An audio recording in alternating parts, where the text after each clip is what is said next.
কয়দিন আগে মায়াপুরে গেছিলাম, সেইখানে মায়াপুরের প্রসাদটা এত সুন্দর ছিল। যারা যারা গেছেন তারা জানেন মায়াপুরের প্রসাদ অমৃত সমান। আর এইরকম একটা তরকারি খাইছিলাম, সেইটাই আমি একটুখানি বাড়িতে ট্রাই করছি। আর কিভাবে রান্না করলাম সেইটাই দেখেন।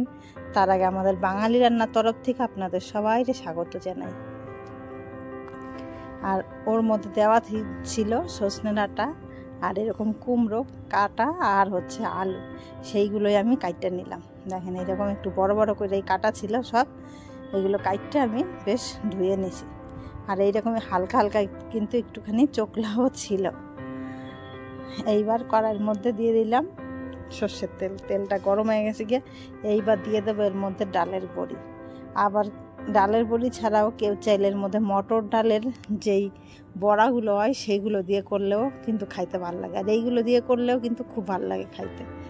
যাই হোক, একটু লাল লাল হয়ে গেছে গিয়ে এইবার এই ভাজাগুলো তুলে নেবো কড়াইয়ের থেকে। এইবার এগুলো তুলে নেওয়ার পরে কড়াইতে যেটুকু তেল আছে তার মধ্যে আরেকটু আমি তেল দেব। আর এই ডাল ভাজার গন্ধটা কিন্তু খুব সুন্দর লাগে। ডাল ভাজা না, ডালের বড়ি খাইতেও খুব ভালো লাগে, ভাজা অবস্থায় গন্ধটাও কিন্তু খুব সুন্দর লাগে। এবার এর মধ্যে আরেকটু তেল দিয়ে এর মধ্যে দিয়ে দিলাম কালো জিরে ফোড়ন। এবার ফোড়নটা একটুখানি লাল লাল হয়ে গেলে এর মধ্যে কালো জিরের বদলে পাঁচফোড়নও দেওয়া যায়। সেই মায়াপুরে কিন্তু পাঁচফোড়নেই ফোড়ন দেওয়া ছিল।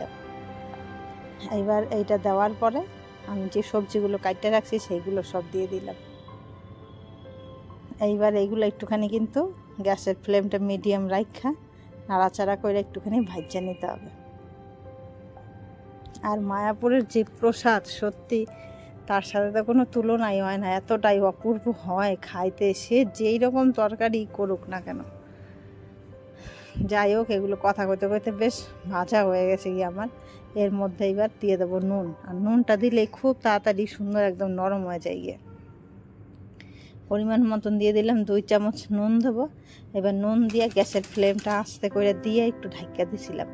ঢাকা দেওয়ার পর সুন্দর একদম পুরোপুরি নরম হয়ে গেছে গিয়ে। এইবার এর মধ্যে একটা মশলা দিয়ে দিলাম, একটুখানি কাঁচা জিরে বাটা আর একটুখানি সর্ষে আর কাঁচা লঙ্কা, ব্যাস, আর কোনো কিছু মশলা না। এইবার এইগুলো দিয়ে একটুখানি, যেহেতু সর্ষে আছে বেশি কষানো যাইব না, 2 থেকে 3 মিনিট কষানোর পরে এর মধ্যে দিয়ে দেবো গুঁড়া মশলাগুলো। গুঁড়া মশলার মধ্যে হলুদ যেমন 1 থেকে 1.5 চামচ মতন, একটুখানি লঙ্কার গুঁড়ো, আর হচ্ছে আগে তো নুনটা দেওয়াই হয়ে গেছিলো। এইবার এইগুলো দিয়ে কষানোর পরে দিয়ে দেবো পরিমাণ মতন জল। ঝোলটা কিন্তু একদম পাতলাও থাকবে না, ঘনও থাকবে না, সেই হিসাবে কিন্তু জলটা দিতে হবে, কারণ ডালের বড়ি দিলে আবার কিন্তু জলটা টাইনা নেবে।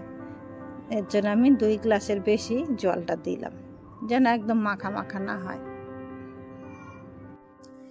এইবার জলটা দেওয়ার পরে ঢাকা দেবো। যেহেতু কষানোর সময় অর্ধেক মানে সেদ্ধ হয়ে গেছে, তাও 7 থেকে 8 মিনিট আমি ঢাকা দেবো। আর গ্যাসের ফ্লেমটা একদম কমায় দেবো।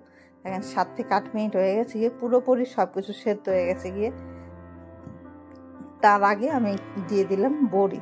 আর বড়িটা দিয়েও কিন্তু আমি একটু ঢাকা দেবো 5 থেকে 6 মিনিট মতন, তাহলে বড়িটাও সুন্দর একদম টাইনা বলছি কেন, নরম হয়ে যাবে। দেখেন বড়িটা দেওয়ার পরে ঝোলটা পুরোপুরি টাইনা গেছে গিয়ে আর সব সুন্দর মাখা হয়ে গেছে গিয়ে। এইবার শেষে দিয়ে দেবো ধনিয়া পাতা কুচি। এর মধ্যে একটু মিষ্টি দিতে হবে আর একটু ঘি দিতে হবে, তাহলেই সেই মায়াপুরের প্রসাদ একদম অমৃত সমান। আর এইটা গরম ভাতের সাথে সত্যি একটা খুব সুন্দর অনবদ্য একটা খাবার। এইভাবে কইরে দেখেন, গরমের মধ্যে খাইতে খুব ভালো লাগে। আর সজনে ডাঁটার উপকার তো বলাই বাহুল্য। যাই হোক, কেমন লাগলো রেসিপিটা সেইটা একটু জানায়েন। ভালো লাগলে অবশ্যই একটা লাইক আর সাবস্ক্রাইব করবেন। আর এইভাবে গরমের দিনে একটা নিরামিষ তরকারি কইরা দেখেন, খাইতে কিন্তু খুব সুন্দর লাগে।